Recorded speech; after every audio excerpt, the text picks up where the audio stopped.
bozalaki bomoko bokeki nous Genève souci ezalaki ete peuple a gagné élection lelo oyo mwana mboka Félix Tshisekedi a gagné élection bokoki kosangana te na bosenga bayimboka mpona kosauve bayibali kokufa bututo moi mama Eva Zaiba tokoki kosangana te na kati ya corruption na kati ya iniquité. Un président conçu dans la corruption mboka ekobeba ezali potopoto ye moko Félix alobaki toza bomoko mutu ya kolongwa na bomoko komo na ye nani likama akozwa likama ekozongela ye moko alobaki bolimbisaka nasalaki baerreur nazalaki kolala pongi esalaki nga me aza nanuka na kati ya pongi yango wana tolobi na ye alamuka pouvoir oyo ye azondima wana ezali cadeau empoisonné yo mutu ozwi toza meme mpa na mawa na soni yo moko ke nazwi nanga 15% mpo balakisaki ye baresultat balobi tala ozwaki ka 15% kutu shadari aleki yo me tokotia yo wana mpo yo garantir baintere ya continuité na biso azwi andimi yango wana ozoyoka bana bazoyemba Félix ateki mboka mpo na pouvoir na ye moko ekosimba te meme na nzango balobaka ngala moyibi ezalaka na suka te. Maintenant que pouvoir eza na maboko ya peuple tout le bas bongo MLC décidé ainsi que ba parti politique nyonso oyo ezo constituer lamuka bakoki kozala prêt ya kotravailler na gouvernement oyo ya Félix Tshisekedi. Nasi na répondre yo ke tokoki kotravailler na kati ya corruption te na kati ya iniquité te soki ezalaka mpo na pouvoir bomonaki biso na réunion ya Senko le MLC avait dit tokoparticipe na pouvoir wana te nana azalaki kolela koma premier ministre ya Kabila Félix te babandaki na nani na balibanga IDPS baye kozwa nani Chibala IDPS MLC alobaki partout olingi baélection alors les bonnes élections.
face à président Aza élu et Aza nommé parce que Yemoko Aza conscient a dit qu'il a à 15%.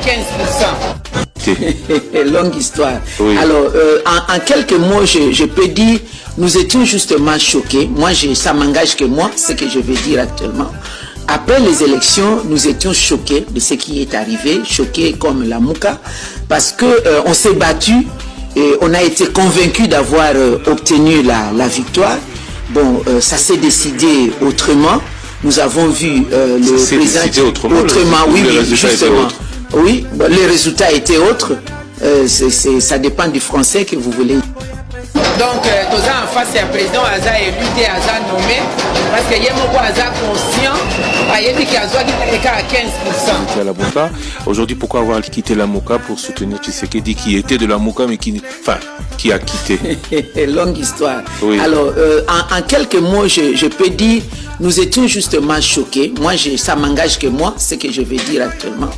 Après les élections, nous étions choqués de ce qui est arrivé, choqués comme la Mouka, parce que on s'est battu et on a été convaincus d'avoir obtenu la victoire. Bon, ça s'est décidé autrement. Nous avons vu le président autrement, oui, justement. Oui, bon, les résultats étaient autres. Ça dépend du français que vous voulez utiliser. Moi, je ne suis pas... le français n'est pas ma langue maternelle, mais j'ai dit ça s'est décidé autrement. Je m'assume. Alors, nous avons... Le président Tshisekedi a été déclaré gagnant. Il y a un gouvernement qui a été mis en place. Mais qu'est-ce que nous n'avons pas vécu? Donc, tous en face, le président Aza élu et Aza nommé, parce que Yemoko Aza conscient, il y a à 15%. Longue histoire. Oui. Alors, en quelques mots, je peux dire, nous étions justement choqués. Moi, ça m'engage que moi, ce que je vais dire actuellement.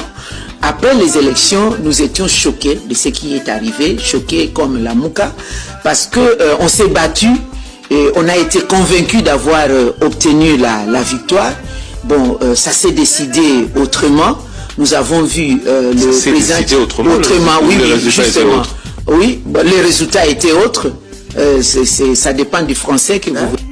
Bobomi ma réside des zones encore pour batouba mais la maya forage maya maboulou Bobomi réside des eaux ok les autres traités batouba zo maya propre batouba futa bino ba fatir bande ko so ba bino pe ba fatir amai bo futa yango te bo futa kate bo futa pe ba courante bana kit bo futa courante bo futa mai te tobo tabaki na mboka la te babomaka biso lokola banyama bazoboma biso bazopie te. Le président Aza élu et Aza nommé, parce que Yemoko Aza conscient, il y a à 15%. Longue histoire. Oui. Alors, en quelques mots, je peux dire, nous étions justement choqués. Moi, ça m'engage que moi, ce que je vais dire actuellement. Après les élections, nous étions choqués de ce qui est arrivé, choqués comme la Mouka, parce que on s'est battu et on a été convaincus d'avoir obtenu la victoire. Bon, ça s'est décidé autrement. Nous avons vu le président autrement. Oui, justement. Oui, bon, les résultats étaient autres. Ça dépend du français. Bozalaki bomoko, bokeki nous Genève. Souci ezalaki était peuple a gagné élection. Leloyo, moi Mboka Félix Tshisekedi a gagné élection. Bokoki kosangana te na bosenga bayimboka pona ko sauver bayibali ko kufa butito moyi mama Eva Zaiba. Tokoki kosangana te na kati ya corruption, na kati ya iniquité. Un président conçu dans la corruption mboka ekobeba ezali potopoto ye moko Félix alobaki. Toza bomoko, mutu ya kolonga na bomoko komo na ye nani likama. Akozwa likama ekozongela ye moko. Alobaki bolimbisaka na salaki ba erreur. Nazalaki kolala pongi esalaki nga me azana nuka na kati ya pongi. Yamana tolobi na ye alamuka. Pouvoir oyo azondima wana ezali cadeau empoisonné.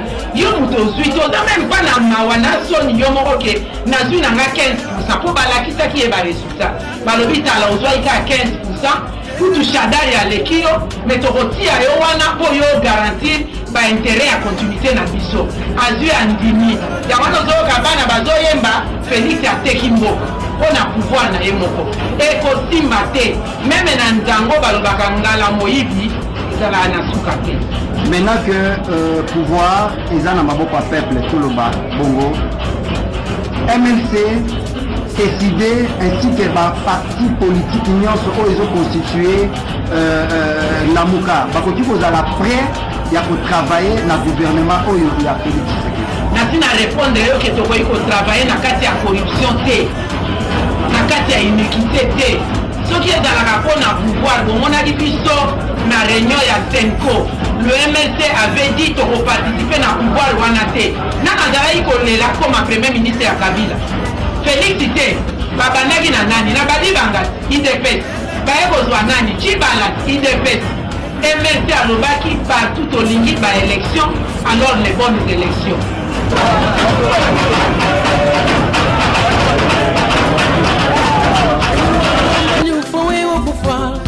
Mashuma kena kuto udinidi ya kwamba weba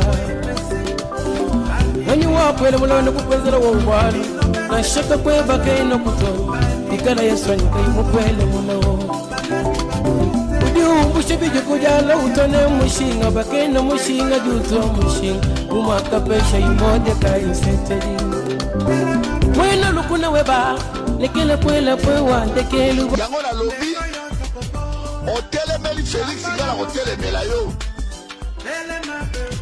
na déclenché guerre na moto nyonso oyo akotelemela Félix ngai boketu oyo mona kotelemela yo